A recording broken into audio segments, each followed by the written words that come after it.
Hello, everyone, and welcome into another episode of the Fastball Sports Network WWE Wrestling Super Podcast. I added a super on the end Super. because today is a super podcast for us because we are breaking down every single Royal Rumble of the last 10 years and ranking them. And I'm actually really interested to see what you have to say, Mark. Okay.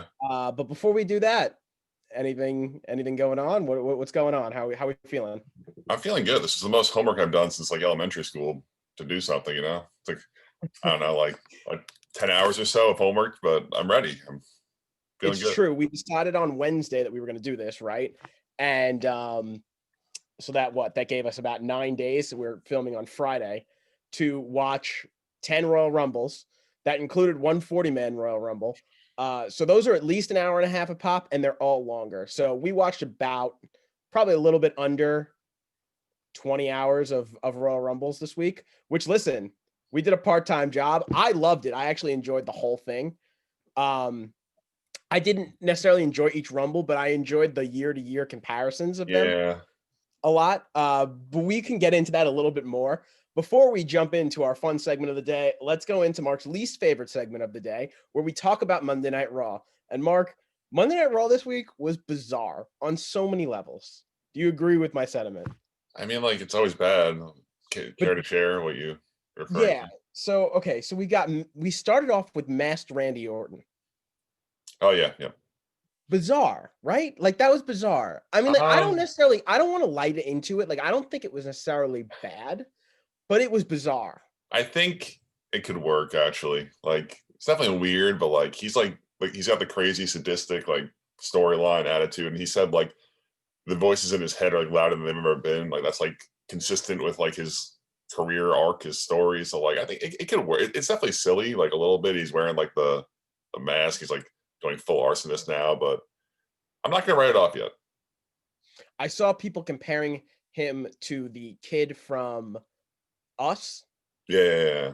in the mask. I thought that was a funny comparison because he is also a pyromaniac. Now, I would like to point out on this podcast a few weeks ago, right before the Inferno match, I pointed out that Randy Orton was a pyromaniac, but I was half joking. But they Yeah. literally must have watched us, took that, and ran with it. They're So like, that's a really good idea. He is a pyromaniac. how crazy has this whole storyline been? But again, I'm not bashing it. It's just a little bizarre to me. That's all. It's definitely going in an interesting direction where we got to wait and see. The Fiend's been off TV for like maybe a month now ish, close to a month. I'd imagine they're holding him for the Rumble. I think he'll probably enter either. I don't know if he's going to enter, but it feels like he'll show up and take out Randy in the Rumble Okay. match. Yeah, I like the idea of him not even being in it, so like he can't get hurt by it. He can't get eliminated. Yeah.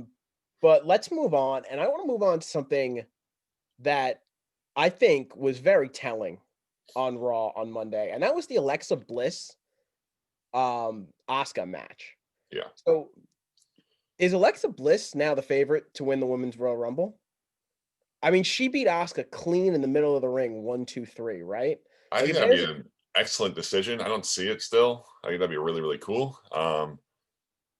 People are really mad about this. They're saying like it was kind of like a character break for Asuka. Like it wasn't true to her character. How scared and thrown off she was. I didn't see it that way. I thought it worked because like she's never encountered this. Like she's never encountered like Alexa Bliss like this, being all crazy and like with the Fiend and everything. So I think it's fine. I think it's good that she actually, maybe it was a little over the top, but I think it was good to really sell the fact that Alexa Bliss is really super creepy right now. Yeah, I agree. And also not only just creepy, but still one of the best women's wrestler in the division, which was huge because we hadn't seen her wrestle in a while. So she had to put on a good show, and she did. And Asuka played her part well too. I think that this was super important for Alexa Bliss's character because I think we were all kind of wondering, like, is she just going to be this like prop for the Fiend, or is she going to actually wrestle herself? And I'm glad we got the answer. I'm glad she's back wrestling. I know she had a lot of concussion issues and stuff like that. Yeah. So it's good to see that she's clear and good to go. And it looks like they're going to take her very seriously in that division. That'd be really cool if she won the Rumble. I don't really see it happening, but I would like it a lot. I had fantasy booked that in our WrestleMania fantasy booking, but not thinking it was going to happen. But now I think I feel like I can see it a little bit more. You know what I mean? I think it moved from like 1% to like a 10% chance now. You I know what think I she mean? has a Like something better like that. chance to maybe take the belt off Asuka at the Rumble than to win the Rumble. You think they're gonna have a match? Maybe. I mean, like, why are they We starting this only feud? have one more Raw now. Like we've been talking about the Royal Rumble for a while, but we only have one more Raw and two more SmackDowns. So if they were doing that, it would be set up on the go home show of Raw. It's either that or they're gonna have Charlotte and Asuka fight like Nia and Shayna again, which is stupid. So I'd much prefer that, and maybe the Fiend shows up there instead of like the Rumble for Randy and like scares Asuka into like Alexa winning. I think that could be cool. I don't know. I'd like to see that. Yeah, I think Lacey Evans and Peyton Royce are also a potential opponent for Charlotte and Asuka at the Rumble, which is actually going to bring me into my next point. I'm just going to let you take it away. I'm just going to say the names: Charlotte Flair, Lacey Evans, and Ric Flair, and I'm going to let you take it away. I'm not giving anything else. Go ahead. All right. Well, we'll start off with Charlotte is one half of the tag team champions. Yeah. Why? Why did Because she return for no reason and win the tag title? Like why? Like, it didn't make sense then, and I was like, all right, let's see what they do with it. Have they even been on screen together? Like, if they have, it's been very limited. Asuka and Charlotte. they had a good tag team match with Sasha Banks and Bianca Belair. Yeah, but that was just like a showcase on SmackDown. Yes. On Raw, I think they tagged together once in the 6 weeks since the return. They both have storylines going on, not with each other, and they're No. holding the tag belts. Mhm. It doesn't make any sense. Like, we joke around like with both the men and the women that the tag team belts is a prop, but like it's literally just so Charlotte could be a Grand Slam and hold a belt. That's literally the only reason that it just doesn't make any. And, I don't know. I I mean, agree. Go ahead, continue. Sorry. I say, like I said about the Lacey Evans stuff, like I'm happy she's being used. I think the storyline's ridiculous. I think mid COVID outbreak, when your top guy is out, why is a 70-year-old man hanging out in a storyline and like hugging the girls and doing all this stuff? I don't know, but like I think he has a death wish. I don't think he cares if he dies. So I think that's kind of where he's at. So actually, funny you bring that up. I actually read something the other day. Kevin Nash was talking about this, and somebody had complained about the exact same thing that you are saying. Ric Flair being on Raw all this time, obviously not wearing a mask. You know, Kevin Nash said that basically every time he's been on Raw, which has been like 2 or 3 times, he's had to quarantine for a week inside a hotel room and get tested every single day. So according to that, WWE is somewhat taking these things seriously. Now, I don't know what happens after that week or whatever, but it is nice to hear that little reinforcement that they are taking this seriously. I thought maybe we'd get some fans for the Rumble, but Vince was very, very against it, which is actually surprising that Vince was against it. But Really? yeah, Vince was very against it. Vince is against fans at WrestleMania too, but they want to put like 10,000 people in Raymond James Stadium, which is a football stadium. Vince is against this. Vince is against it. Yes, I was surprised too when I read this. Triple H and Stephanie apparently want to put 10,000 people in Raymond James Stadium, which is a football stadium. Again, it holds 70, 80,000 plus people. How many people have been at the football games for the playoffs? So they just announced the Buffalo Bills in New York had 5,000 people, I want to say, but that might not be right. It might have been more than that. But again, a stadium that holds 60,000, 70,000. You definitely distance yourself. Right. The Super Bowl actually just announced that they were doing a really nice thing where they're inviting 7,000 healthcare workers that have been vaccinated free of charge, that they're going to get into the Super Bowl, which I think is super cool of the NFL. Kudos to them for doing that. And then 5,000 other fans are going to be allowed in. I don't know if they have to be vaccinated or not, to be completely honest with you. I don't think they do. I think they are friends and family of the players that are going to be there, other players around the league that were invited to go, that kind of thing. So that's how they're going to fill the 12,000 seats in Tampa Bay. Actually, that's happening in Raymond James Stadium as well. So that's how they're going about it. We've seen 5,000 people inside basketball stadiums across the NBA. We've seen the baseball at the end had people there. That's an outside stadium. That's a little bit different. Yeah. So it's very interesting to see how they're going to go about this. But the Royal Rumble, obviously, a week from Sunday, will not have people in it, which is upsetting because I think we're going to get into some of our favorite stuff of the past 10 years. And I think a lot of it is going to be crowd reaction based. So we'll talk about that a little bit more when we get into the Rumbles. But yeah, that's a really good point that you made about Rick. So it looks like WWE is trying to do the right thing when it comes to this, which is actually nice to hear. I don't know if I necessarily believe all of it, but It's just like, even so, like, why put yourself at risk? even Like, a man that age, I agree with what you're saying. for this He's storyline, very for for this, this like, story. it's like if he was like doing this, like, I don't want to like say something's more important than the other, but like if it was like a Triple H or a Randy Orton, where like it's like a big main event storyline. This is like Lacey Evans and Charlotte fighting over like Rick's dad, Charlotte's dad. It's like, I don't know, it's weird. Yeah, no, I agree with you. I think maybe if there's one takeaway from Rick is just that I don't think you can ever underestimate how much he loves wrestling, right? Like this is, Or I mean, he's attractive gonna women. be there till he dies, right? Till the day he dies, he's gonna be on Raw or SmackDown doing something It's crazy, it's which wrestling and attractive women. He'll risk his life for. I try wrestling with attractive women. Hey, listen, there are worse things to risk your life for. All right, let's continue. Let's get into Goldberg and Drew McIntyre. The build that doesn't have a build. Miz and Morrison did a good job of entertaining us with Gilbert and that. It was kind Would of you say that was a cheesy. good job? It was funny. It was comical. I mean, they can't really do anything. Drew will be back on Monday, though. He has announced that he will be back on Monday. We assumed 10-day quarantine. He would pass that by 4 or 5 days, depending on when he actually got COVID. So he's going to be clear to go. I'm assuming we're going to see a face-to-face, hopefully, maybe. Probably. Does this make you feel better about the match that's coming up, that they're going to be there, or you necessarily don't really care if Drew wasn't there?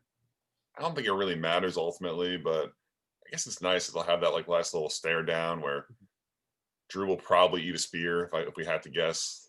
Like, I don't know. Hopefully Drew wins. I kind of like flip flopped on like it wouldn't be that bad Goldberg won to like it'd be pretty bad Goldberg won. So we'll see what happens. We will get into our predictions for the match when that match happens. And honestly, I don't even want to get into our predictions for that match because I don't know who's going to win, and I That's don't. that's a total coin flip, like a total coin flip. I agree. I think that's the most 50-50 match on this card, obviously, besides for the two Rumbles, which we are a week and 2 days out, and I have no clue who's winning either. Like, there is no guarantee. Like, you can look me in the eye and you can tell me, oh, I think Bianca Belair, or I think Daniel Bryan, or I think this person's going to win. And I'll say, yeah, they have a chance, but they are not guaranteed at all. I actually read an article the other day saying that WWE doesn't even know if it's doing Daniel Bryan, Roman Reigns for WrestleMania.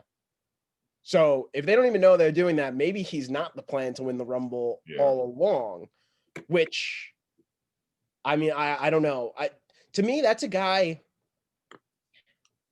maybe you wait for their fans to be, but he's running out of time. It's everything in wrestling is such a double-edged sword because you don't know if he'll be hot again. I don't know. It's like, it's very, very tough to predict this Rumble. And I'm glad. Like, I want to be completely surprised by the winner. You know what I mean?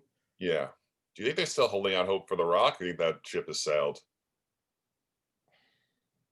I really don't know.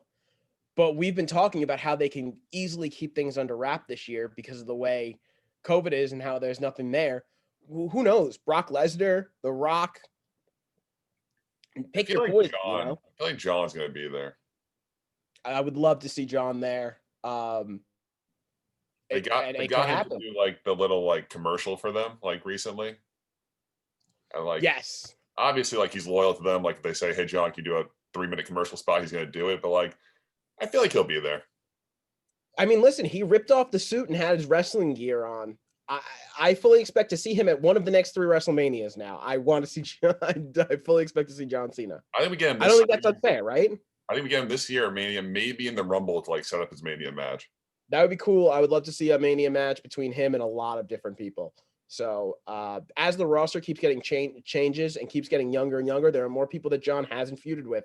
And honestly, if he went back for another round with an Edge or an Orton, I wouldn't hate it. I really wouldn't hate it. Like at this point, the nostalgia of that match. How many times do we see Triple H and Shawn Michaels before they finally stopped doing that match? You know what I mean? Like how many times we saw Undertaker and Brock Lesnar 150,000 times? Like, go ahead. Give me John and Randy one more time. Give me John and Edge one more time, you know?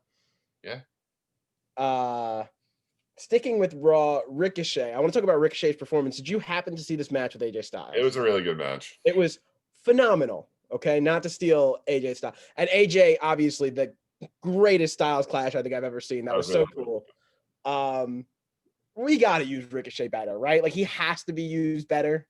No, No, he should be, but no. If you watched, you did because we both did it. The 2020 Rumble, like he mattered. He helped eliminate Brock. yeah.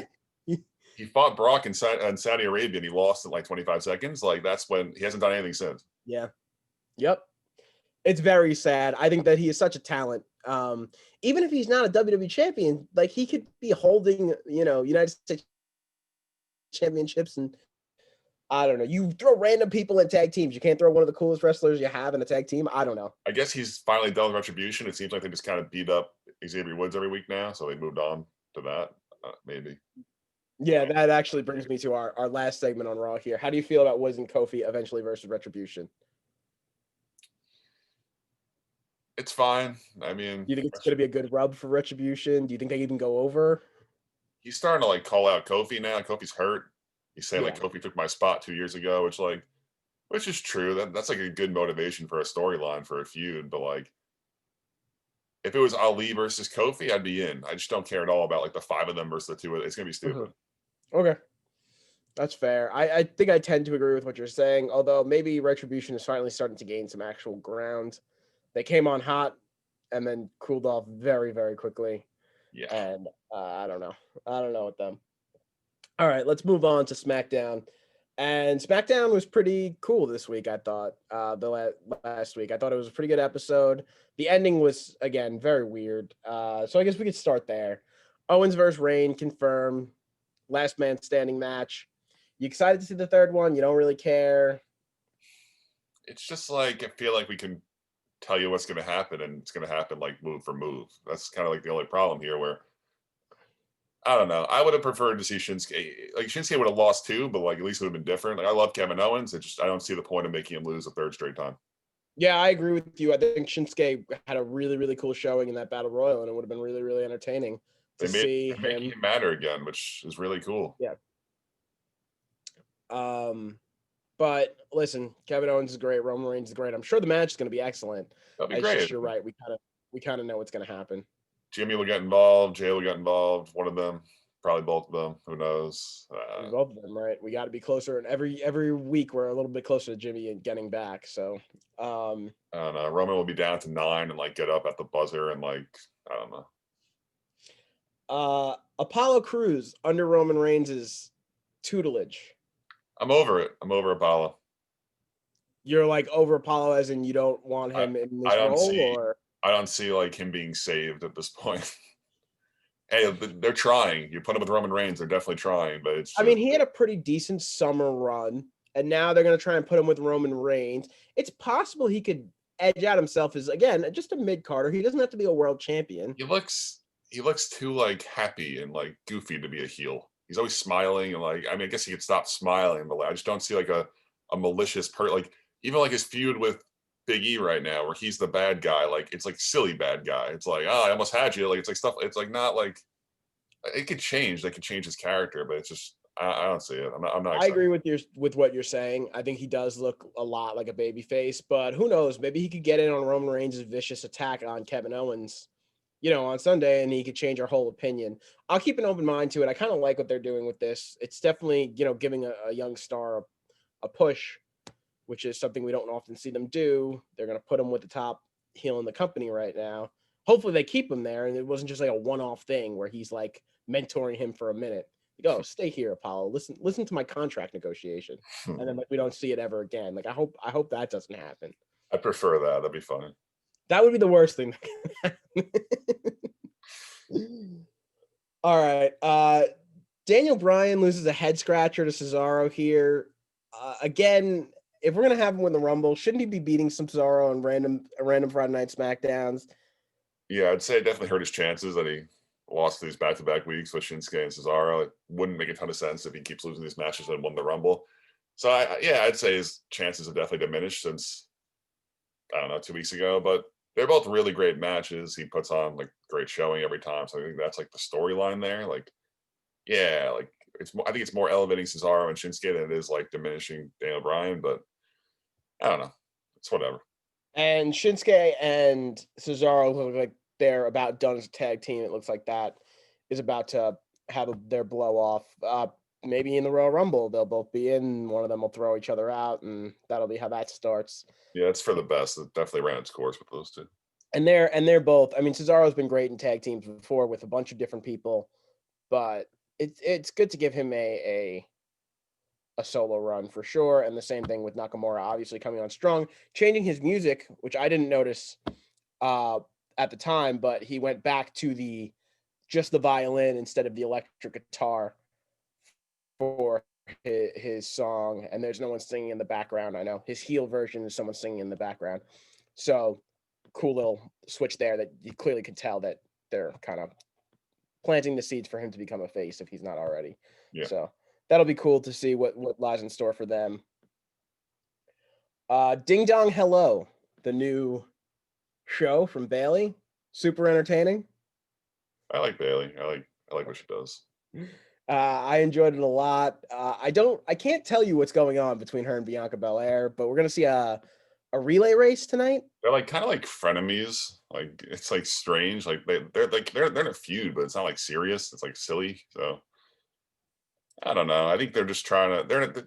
This happens every year. They're in a tough time right now. They're just trying to like bridge it to like where they start their Mania stuff. So it's like, all right, we'll just have a relay race. I mean, it's an obstacle course or whatever. So Are you excited to see the obstacle course? Or yeah, it'll be fine. It'll be funny. you think Bailey like wins like cheating somehow? Like she's the one who challenged Bianca, right? Bianca So will win, but like Bailey will like complain every single time she loses to like the ref that like something happened. And like it'll be good. It'll be entertaining. all right, I'll take your word for it. I'm gonna watch SmackDown anyway. But the last thing on SmackDown, Sasha Banks is going to fight Carmella's new manager tonight.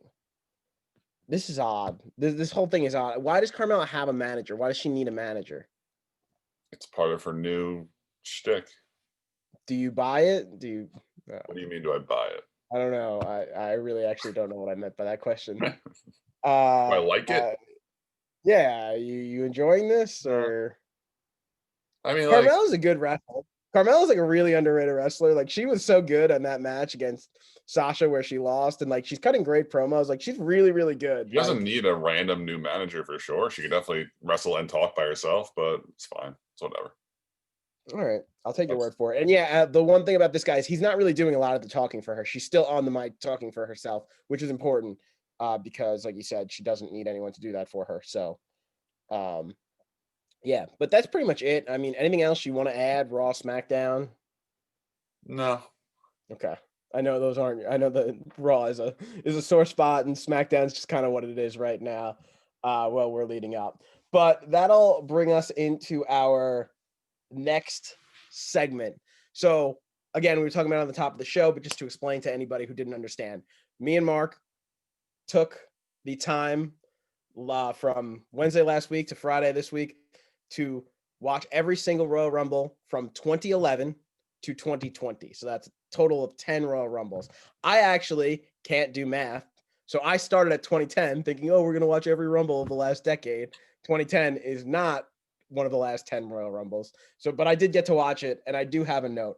So, Mark, we started the decade in 2010, right? Yeah. The number 1 and 2 entrants of that Royal Rumble was Dolph Ziggler and Evan Bourne.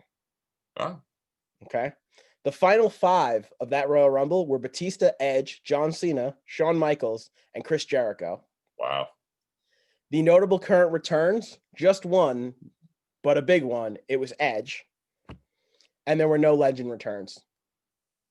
This match, I was texting you about it before. This was the perfect way to end the 2010s for WWE. I mean, this match had the stacked field. This is the last time you see a lot of consistencies. Batista, Shawn Michaels, Triple H, Edge. John Cena's not in a ton in the next decade. This is the perfect cap on the 2010s. Like they did it so right. Because this is a lot of time. This is the last time we saw a lot of these guys compete in a Royal Rumble match, unfortunately. And then if they did come back, you knew they weren't going to win, or they had other things that they were setting up in the Royal Rumble. But yeah, this was a perfect way to end it. I gave this one a 9 out of 10. I know you didn't watch it because this wasn't part of it. I just kind of wanted to set the stage for the decade. All right. So I have a few questions for you. I want to see how much you were paying attention. You ready? Yeah. All right. Two men competed in all 10 of the Royal Rumbles. Who were they? Dolph Yes. and oh boy. Um,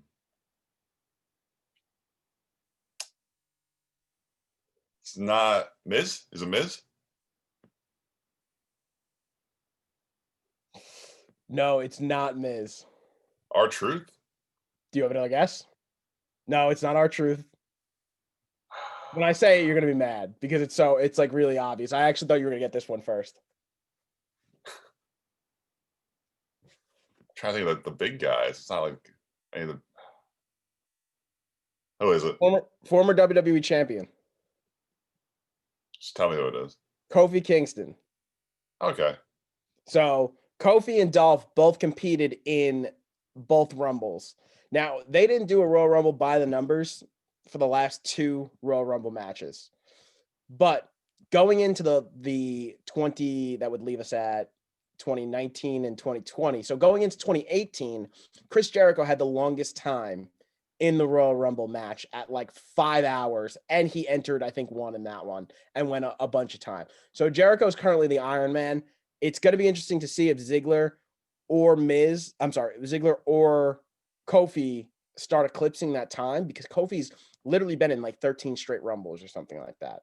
I'm sure they want to take that record away from Jericho. Yes. Now, your guess, The Miz, was in 9 of the last 10 Royal Rumbles. Okay. All right. So. And the only one he was champion. He was WWE, exactly. Yeah. So that took away. The next closest from there, I would have guessed R-Truth too, but it's actually Randy Orton, who was in 7 Royal Rumbles over that 10 years. And then R-Truth. Miz was involved in the match, right? He knocked out Cena with Alex Riley. Yeah. So, yep. Yeah. So, I mean, I guess technically he didn't make an appearance in all 10 matches. Y2J, Kane, R-Truth, all with 6 from there. So those are everybody over 5. A few other notable guys. Woods only in 2 Royal Rumbles over the last decade. You would think it would be more, right? Big E in 3. You've got John Cena only in 3 Royal Rumbles. Roman Reigns was in 5. And in all 5 of his Royal Rumbles, he was in like the top 3, which was, I think, top 2, actually. No, top 3. Triple H and Dean. Yeah. So Seth Rollins was also in 5. Kevin Owens only in 2. The Undertaker was only in 1 the entire decade. Really? Maybe 2. Maybe I counted that wrong. It was only 17?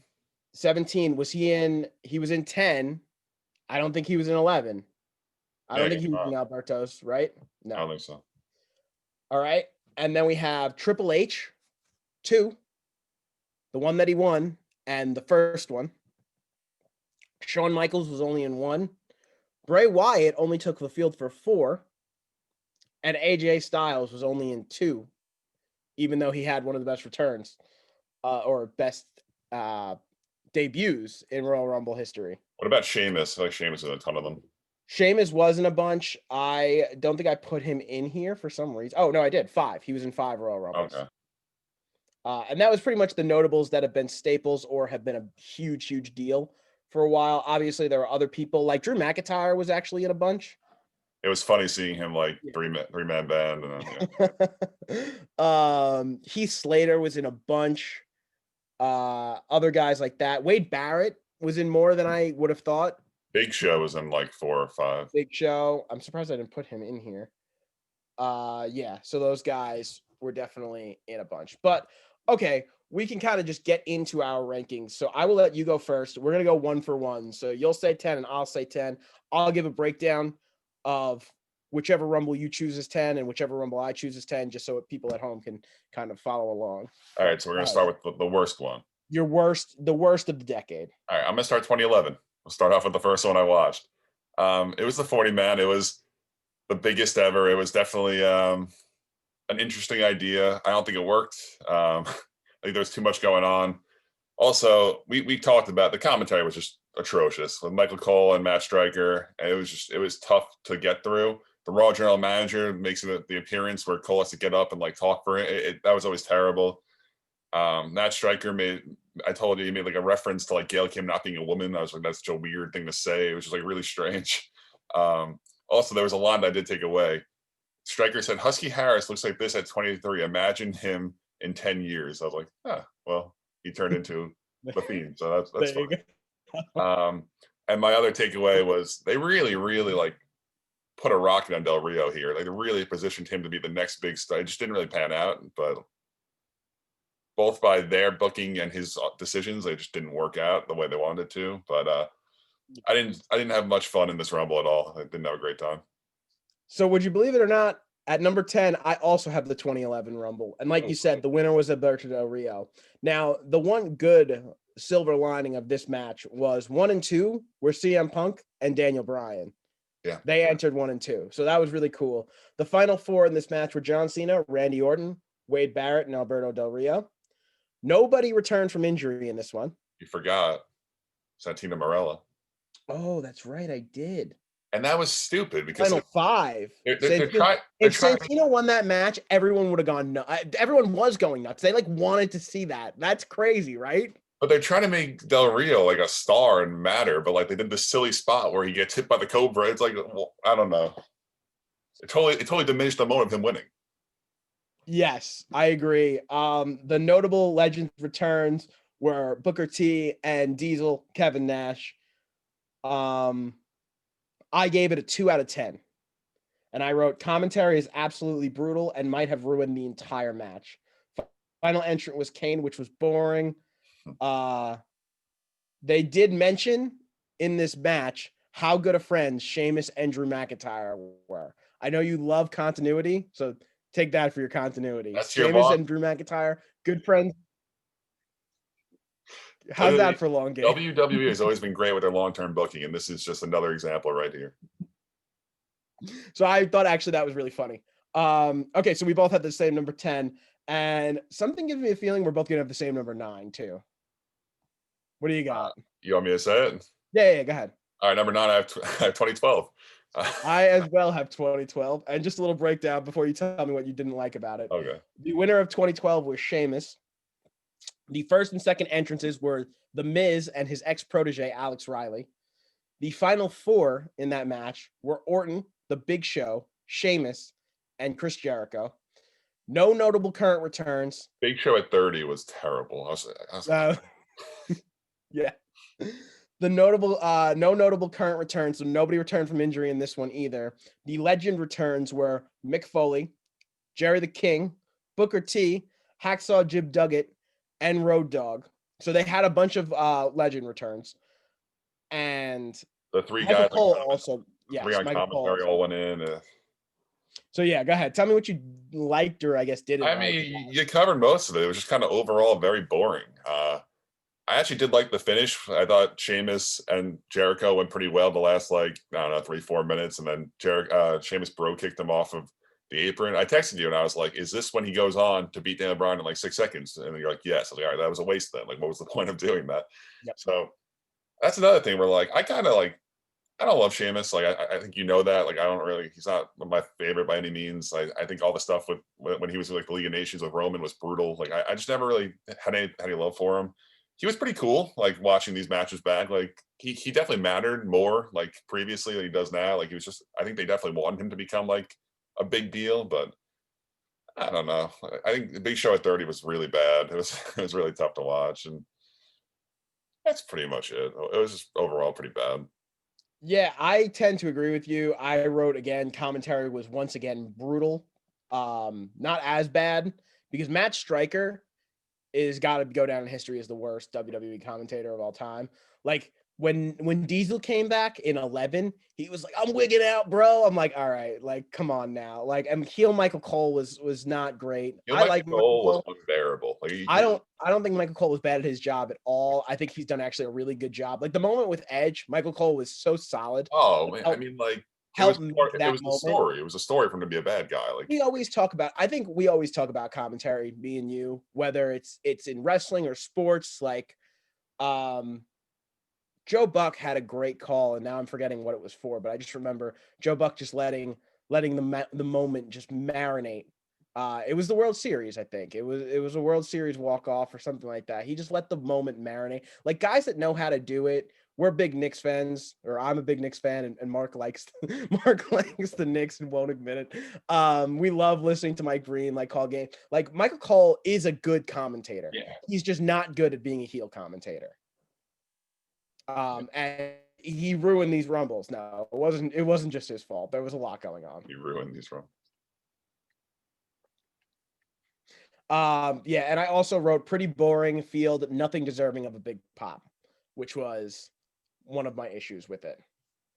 But yeah, that'll wrap up 2012. So we're not starting the decade strong. We ended it with like one of the best rumbles ever, and we then had consecutively two of the worst ever. That's funny. We both we both thought it was the worst. I think we'll start having some different ones from here on out. Yeah, I think this next one will definitely be different between me and you because of who won it.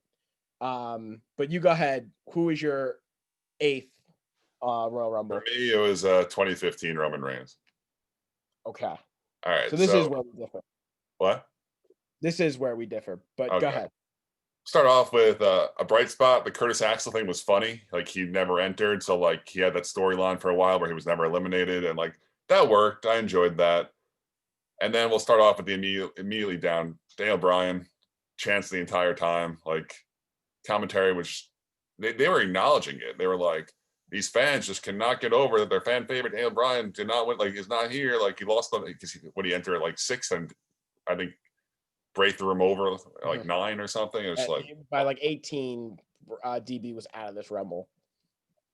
And like we don't forget, because it was true up till like a year ago with Roman. Like, but they hated him. I didn't like him either. I remember, like, you remember it had like we were never force fed something the way we were force fed Roman Reigns. Like, we were never, because like the thing with John was like a polarizing figure, but like John had his fans. John made it before we were force fed. John made it before we were like he was already a big deal. He was already a big deal until they were like, all right, now we're gonna make you the biggest deal. And also, like, he had his like true fan. Like, I feel like Roman had like people like, oh, that guy's pretty cool, but no one like liked Roman. You know what I mean? No one's like, oh, this guy. Like, I feel like you look at the Shield as like Seth is probably the coolest one. Like, Roman didn't talk. And like, I don't know. It's just right from the start. As soon as his music hits, booed right from the beginning. I guess like the writing was on the wall already, like in the build. We knew. I remember we knew that Roman was going to win that Rumble. Right, like, so we had a pretty good. Go ahead. I'm sorry. Continue. No, I mean, just really bad stuff on that. I did like the Rosebud spot. They threw Kofi over and they caught him and they put him back on. And JBL had a good call. I was like, "What are you doing, you morons?" It was like really funny. They chanted bullshit as soon as they realized what was happening with Roman. Like, it was Roman fighting Big Show and Kane, and everyone knew Big Show and Kane weren't going to win this match. I mean, I think the telltale, like, the one thing you can use to describe this match to show like how not great it was, and I actually have this one coming in at 7 for me. So the spot above. So it's not like I see this in much higher regard than you do, but The Rock got booed. Yep. The Rock got booed. I mean, like, The Rock in 2015 got booed. That is your telltale sign, right? Like, that's the way you could tell this was a bad decision from the beginning. And if they wanted to put Roman in the main event at WrestleMania, they should have just had somebody else win the Rumble and did something there. I don't know. It's fun too, because you see The Rock's reaction to him being booed, and it's something like he's never experienced. But like, he's holding Roman's hand up. He's like, you see like this look of like confusion, like, they're booing me right now. Like that's something he's probably never encountered in his life. Like, I don't know. It was crazy. Yep. That is really interesting. Just a few notes on 2015. Roman Reigns, of course, was the winner. 1 and 2 were The Miz and R-Truth. The final 5 were Roman Reigns, obviously, The Big Show and Kane, Rusev and Dean Ambrose. Notable current returns included the Long Island Iced Z Zack Ryder.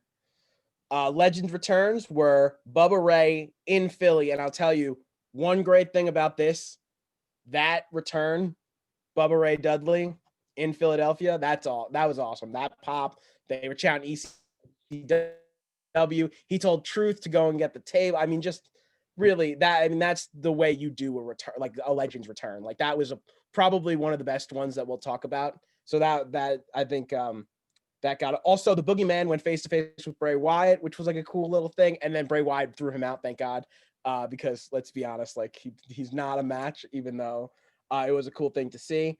I did write. I gave this one a 5 out of 10. I said the triple threat match that happened this night was a match of the decade candidate.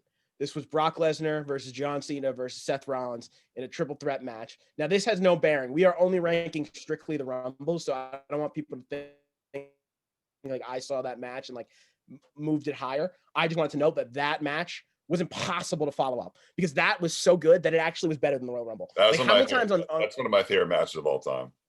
Yeah, right. Like that is a legitimate match of the decade candidate in WWE. That was so good. Seth Rollins, John Cena, Brock Lesnar, every single one of them showed out that match. I said crowd really was against this one, and Rock got booed. Yeah, so 2015 for me wasn't great. But the one that I had actually ranked even lower than 2015 was 2019. And I just thought that this was a mess. Okay. This one, the winner was Seth Rollins, which was about the only thing they got right. Like Seth winning was the only thing that this match got right. Like everything else about it was bad. It was boring. There was no like fun spots or anything. I'll get into it. So 1 and 2 were Elias and Jeff Jarrett. Yeah. Like that right there. I mean, who cares? I know that there are some. That's the thing. Like people our age, we don't care about Jeff Jarrett. We don't care about JEFF. Older people. Yeah. The final 7. I try and pick the point where like everything settles down and then like all the men in the ring like look at each other. But this was important. The final 7 was Andrade, Dolph Ziggler, Nia Jax, Rey Mysterio, Randy Orton, Seth Rollins, and Braun Strowman. There were no notable current returns. The legend return were, of course, Jeff Jarrett, and Kurt Angle was in this Royal Rumble, which got a nice little pop. I gave it a 4 of 10. I said Nia Jax was very entertaining. They did a really good job with that. They got the winner right, but everything else was just wrong. It was just boring and wrong. I'm glad Seth won because if somebody bad won this Rumble, this could have been the worst out of all of them, in my opinion. Yeah, it did feel a little bit like, all right, Seth's going to win. We can kind of mail in the rest. Yeah. So that for me was 8. And then 7 was the one we just talked about, the Roman Reigns Rumble, which was 2015. So who was your 7? My 7 was 2014 Batista. Okay. It was baffling then. It's still baffling now. I mean, it turned into something really nice with the Daniel Bryan stuff. It was obviously not their plan. It kind of just their hand was forced. They wanted to bring back Batista and make him a face.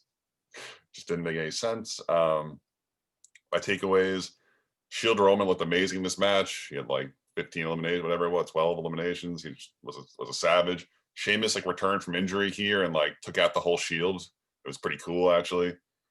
Punk and Seth were awesome. Like they went 1-2 and just kind of ran it. They were like really, really cool. And Rey Mysterio was booed at number 30 because he wasn't Daniel Bryan. Yeah, so just a few notes on this one. Like you said, Batista won. CM Punk and Seth Rollins entered 1 and 2. I mean, could you think of a better 1 and 2 in 2014? I cannot. Notable current returns were, like you said, Sheamus, who got a big pop. Legends returns were once again Kevin Nash came back for this one. JBL was there, and Batista. I don't think that's a current return. I think that's a legend return, even though we knew he was going to be in there. I gave this one a 6 out of 10. And I think the biggest takeaway I had from this match was obviously the ending sucked and it wasn't Daniel Bryan and everyone kind of hated that. But it feels like for the first time in the decade of the ones that we're talking about, the WWE took the field seriously.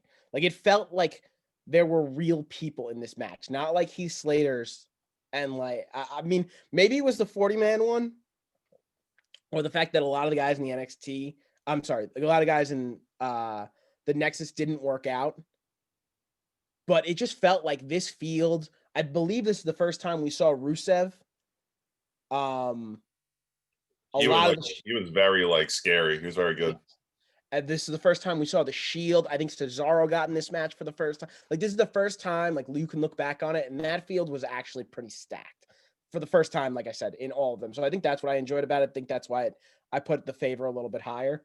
But yeah, they got the ending wrong. I You have booed Rey Mysterio. You don't boo Rey Mysterio in 2014. yeah. I also have. I'm sorry. I have 2014 at 6. Okay. Who do you have at 6? At 6, I have 2020, Drew McIntyre. Okay, interesting. So like, I don't know. I think you liked it. I know some people liked it. I thought Brock eliminating everyone was brutal.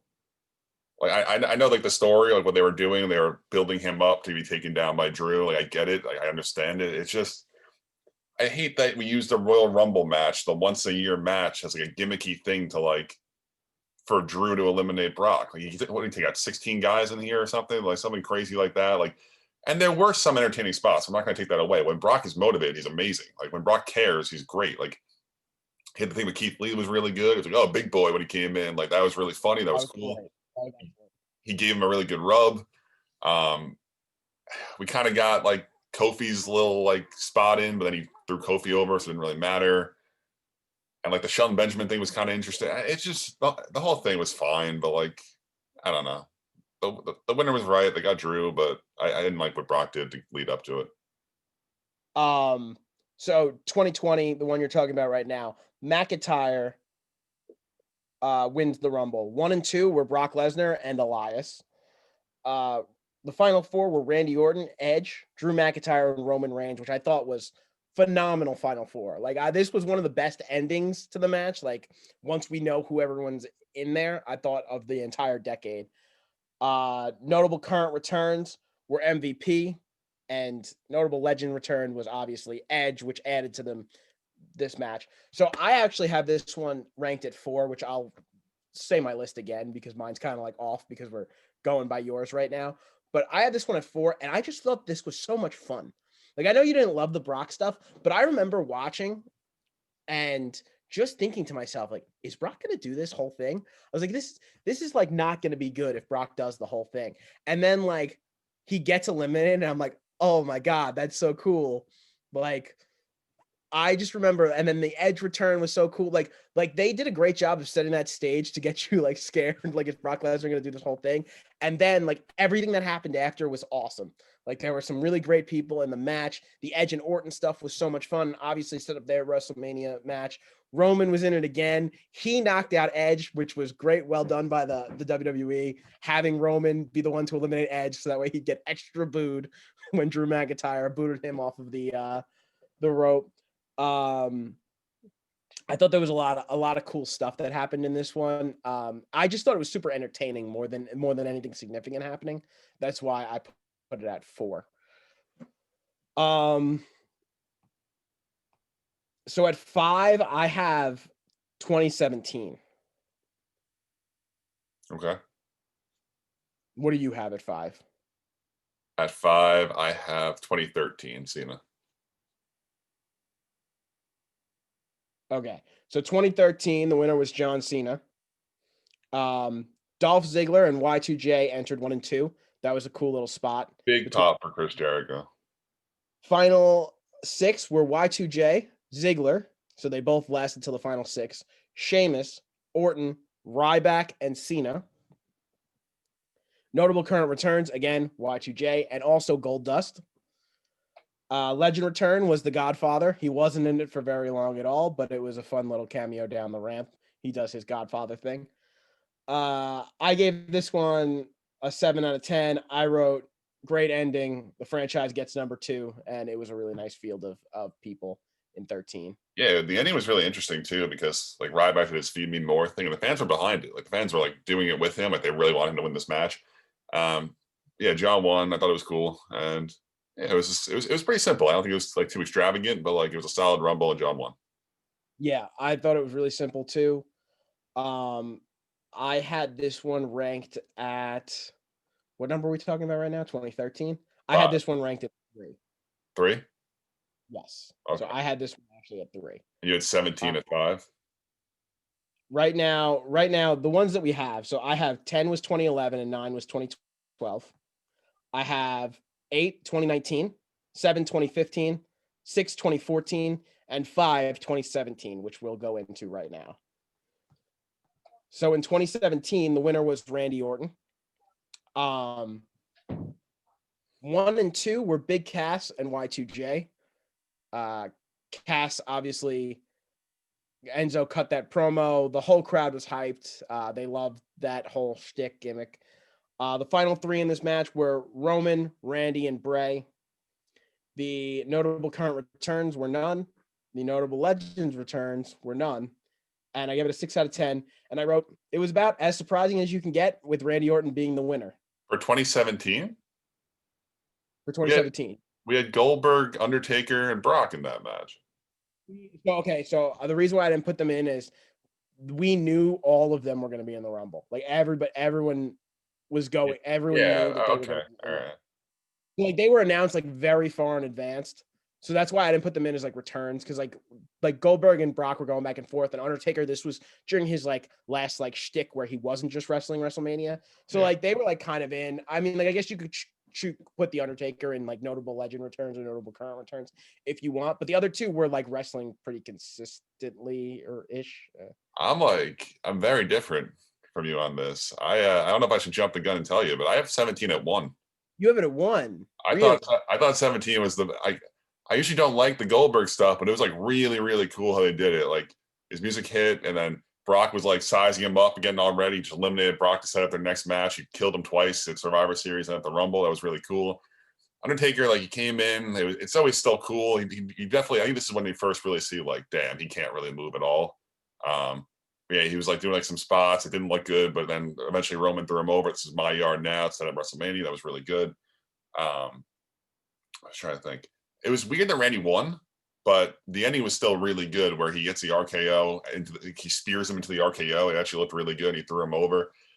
It was, like I said, it was strange that Randy won the match. I think Bray probably should have won this. I think that's what we were thinking is at this time Randy's in the Wyatt family with Bray. But like I just thought like the whole thing was really, really solid. And I really thought Brock, Undertaker, and Goldberg all like really elevated it instead of like bringing it down. Mhm. I don't like how they weren't spaced out. Like everything just kind of happened backloaded in this match, which was Yeah. one of the things I didn't love about it. But that being said, you're right. It was really solid. The field was really solid. Certainly not bad. Like I said, I have it at 5. I think anything in time in the top 5. I think all these 4 matches that I have remaining are all really, really good too. But I think that there's a clear divide between the bottom 3 or 4 and the top 5 or 6.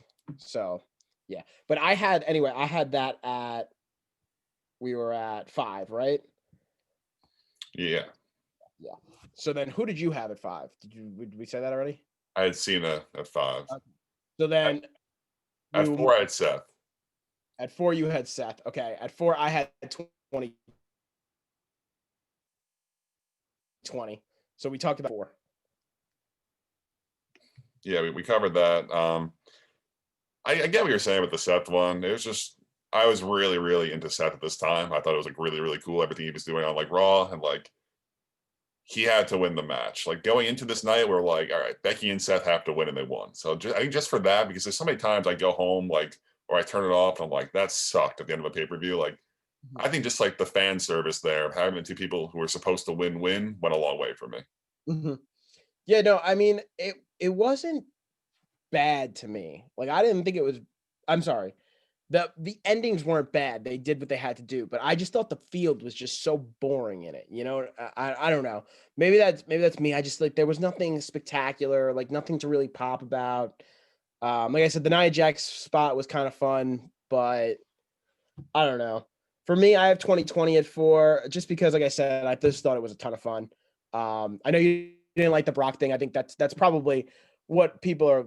If people were to do this at home, that would be the deciding factor on where it would be on their list, whether it would be top 5 or bottom 5. If you like the Brock thing, so I mean that's pretty much the opinion of the person Yeah. who's doing it. But moving on to number 3. Who you got at number 3? At number 3, I have 2016 Triple H. Okay. And at number 3, I have 2013, which we already went over. That was John Cena's. So you said 2016 Triple H. So in 2016, number 1 and 2 were Rusev and Roman Reigns. The final 4 was Dean Ambrose, Triple H, Sheamus, and Roman.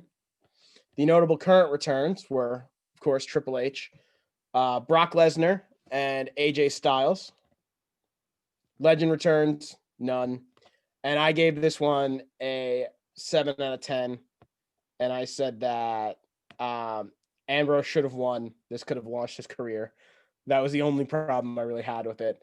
And also, Skinny Dean was way better than Jack Dean. I don't know why I look at Skinny Dean and I'm just like, that was the dude. But like Jack Dean was the scrappy underdog look to him for sure. Yeah, it was like a scrappy like underdog, and then like he got big, and it's just not the same when he was big. I don't know. That was just my personal opinion on that. I think the only thing that was bad was the winner. I think everything leading up to that was amazing. I mean, I saw it from 2 miles away. I think I said it like 3 months prior when like Triple H started getting involved with the Roman stuff. I was like, all right, he's going to win the Rumble and beat Roman. We didn't know it was for the belt yet, but it was like it started to become apparent that Triple H was going to enter and win the Rumble. But the one thing I really hated was they put Roman through the table and he sat out for like 40 minutes, and like they made him one to stack the deck, and then to do that just like totally undermines the whole thing. Like to just take him out of the match for an hour, and then he ran back in and took out like Del Rio or Sheamus or someone. It was lame. I'm trying to think. Braun got shredded now looking at him then. Like Braun was just like behemoth, but he was like not in a good way. He didn't look good, but like he was massive. It was really goofy too. 2 things. There was a stare down between Bray and Triple H that was like one of the coolest things ever. Like they were like face to face, and it was like, oh shit, like this is like serious. Like I feel like that's when like Bray really started being taken seriously. Like when he started to like branch away a little bit from the Wyatt family and kind of become like his own like entity, like I feel like he really started to go a long way with his career. And then obviously Dean at the end, we all got excited, and it was for naught. Yeah, I really like this one. I put it at 2. So you have it at 3. I have it at 2. So we're kind of pretty similar on this one.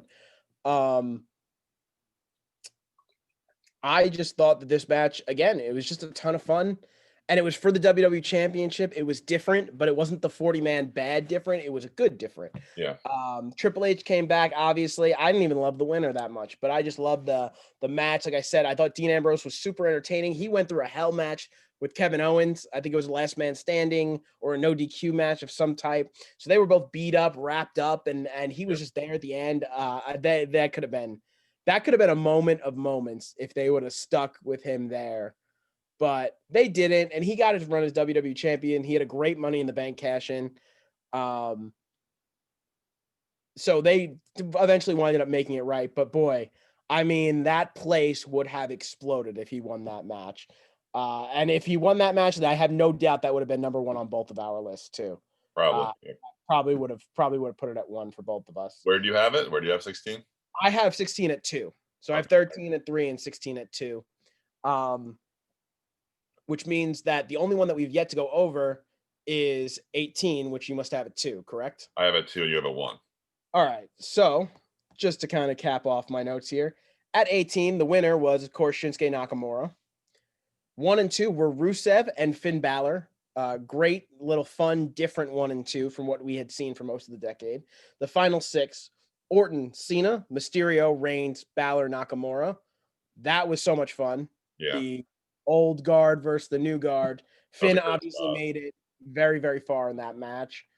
Notable current returns, Rey Mysterio. Notable legend return, Hurricane. Great spot with John Cena where he goes to choke slam him and John's like, no, and then just throws him out. I wrote a beautiful ending and a great setup. That was my 1 note. Shinsuke nailed it. Yeah, that's. I said the Slater spot was funny. Where like everyone just came in, like he never got in the ring, like he would just like kind of like get up and just kept hitting him every time, and like he would go back down. That was entertaining. Andrade as an NXT champion shows up in this match. He looked amazing. It's hilarious how he doesn't matter anymore and how he should have been such a star. They're just so bad. It's like you watch these Rumbles back and like especially the NXT guys, it's like with like an Aleister Black and like these guys, it's like, how did you get that so wrong? But that's beside the point. Shinsuke was amazing. Like I put in my notes, I'm glad that they're making him matter again. Like it's timely that right now he's like starting to get like a face push. Dolph at 30 sucked. Whenever like the 30 man, the number 30 sucks, it just brings the whole thing down a little bit. I also said the Roman, Finn, Shinsuke, Randy, Ray, John spot was awesome. The 3v3 thing. Finn was awesome. Finn was in the match the whole thing. The last thing was John and Roman had a stare down, and they got "you both suck" chance, and I thought that was funny. Yeah, they did a great job, I thought, with John and Roman of like it was first it was that new guard that important Cena Mysterio versus Reigns Balor Nakamura. That was great. And then they kind of turned to the internet darlings of Finn Balor and Nakamura against the corporate darlings of Cena and Reigns. And I just thought the whole thing was just so well done, and it didn't take itself too seriously, and the winner was so much fun, and just the field was great. That was one of my problems with 19 too. Now that you're bringing it up, 30 was R-Truth. R-Truth won the mixed match challenge, and the whole time they were like, "We know who 30 is. It's R-Truth." I'm like, "Oh my god, could you have picked like a worst way to do 30?" You know what I mean? Yeah. Like it would have been better if they didn't even tell us R-Truth was coming in at 30 and just put R-Truth in at 30. Like, I mean, listen. But yeah, and so that I had that at 1. I had 2018 at 1, and I had, I believe, 16 at 2. Hold on. Yeah, I had 16 at 2. So my final rankings, just to repeat, at number 1 we had 2018, that was Shinsuke Nakamura. At number 2 we had 2016, that was Triple H. At number 3 we had 2013, that was John Cena. At number 4 we had 2020, that was Drew McIntyre. At number 5 we had 2017, that was Randy Orton. Randy Orton, thank you. At number 6 we had 2014, that was Batista. Batista, thank you. 2015 was Roman. Yep. That was 7 for me. 8 was 2019. That was Seth Rollins. 9 was 2012. That was Sheamus. And 10 was 2011, the 40-man Royal Rumble, which should have been the best one, but it winded up being the worst. Alberto Del Rio, who's going to jail for life. I think there was too many like filler guys in the 40-man. There was just so many. There were so many filler, but I feel like if they did that, like we just get like a ton of NXT like fun roster guys today. I mean, now it'd be cool, but then like it was just like washed up legends who like can't walk and like guys who shouldn't really be on TV, like random like managers and stuff. Yeah. Favorite NXT call up in all of this? Adam Cole. Okay. I'm gonna go with Sami Zayn when he confronted Kevin Owens. I thought that was like a ton of fun. That was also Triple H's Royal Rumble. And that was Kevin Owens again, just got out of that match with Dean Ambrose where they went all the time. And first Dean comes down the ring and interacts with Kevin Owens, like, okay, we're doing this again. And they just start throwing punches. And then Kevin Owens in the middle of the ring, Sami Zayn's music hits. He comes down and just starts beating up Kevin Owens. I thought that was a ton of fun. It was actually funny too. I forgot to mention it when Kevin Owens eliminates AJ Styles, and he keeps saying like, "All right, bye AJ. Like, I'll see you. Like, good try. I'll see you later." Like, you hear him like 4 times on the mic get picked up. It was like really funny. Like, as AJ's like walking back to like the back. I guess like I'm sure they knew each other like in like independent. Like it was funny. Yeah, I love when they do stuff like that. But all in all, I thought it was, like I said, I enjoyed watching it. I don't know if this was necessary. I think if we did maybe 2000 to 2010 or 2001 to 2010, we might have better Royal Rumbles, but I don't really know. I really don't know. I feel like it's just kind of such a hit or miss match every year. And I'd say there were probably 5 good ones and about 5 bad ones if I'm looking at my list. Maybe there were 6 good ones and 4 bad ones. I'd say 4 good, 6 bad for me. Okay. So, the probability, it's like flipping a coin, basically. Yeah. I got 6. You And got that's 4. fair. I feel like we go into every one like it's a fun hour regardless of what happens, but like at the end it's like either that sucked or that was dope. Like Yeah. it's usually not like a line in between. Yeah. No, for sure. That is pretty much going to do it for us here today. Now, next week, this is going to be a lot of fun. So next week is our go home, and obviously we're super, super, super into the Royal Rumble. So what we're going to do is every person we think has even the slightest chance of winning the men's Royal Rumble or the women's Royal Rumble. We're going to write down, we're going to tell you their percentage chance out of 100. Now, all of them are not going to equal 100. Okay, we're not doing that. I'm not going to tell you Brock Lesnar has a 50% chance of winning, and then everybody else has an equal 50% chance of winning. It's just like a random percentage out of 100, how we feel like they might go and what their path to winning the Rumble might look like. Oh, this one might go 1 and go the whole time. This one's going to be a 30 entrant return, blah, blah, blah, all that stuff. So that'll be how we conclude next week's show, with obviously us predicting the matches like we usually do. But it's hard. We don't want to just hit, we've been predicting the Royal Rumble this entire time. So we don't want to just hit the Royal Rumble match and be like, okay, who's going to win it? And then that's it. So we're going to do something a little bit more fun. We'll do that for the men's and the women. And yeah, I mean, that's it. That's going to be our last show before the big one. And I got to tell you, I was like a 4 in terms of excitement. We watched all these Rumbles matches. Now I'm like an 8. We're like almost a week away, and I'm like an 8. I'm pretty excited. And I'm sure once I put in one of my ridiculous people, you're definitely going to laugh at me next week. Like I'm going to have one guy where you're just going to be like, dude, he's got no chance of winning. Probably, yeah. Yeah. So, yeah.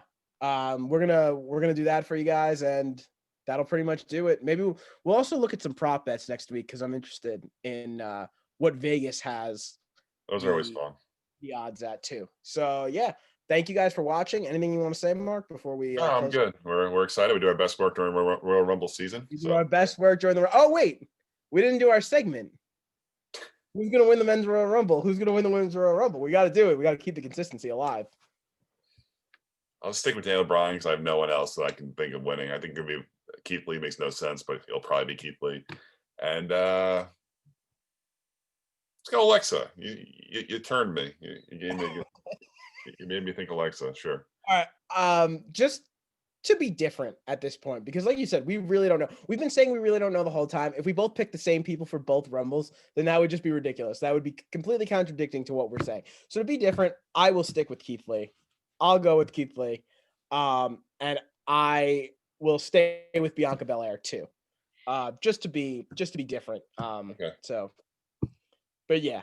So that'll do it for us. If you like the video, like, subscribe, maybe rank your top 10 in the comments down below. That would be a ton of fun. Love to see how you guys really, really liked 2012 and 2011, and we were super off and the commentating was great. Love to hear about that. And that's going to do it. Thank you guys again for watching.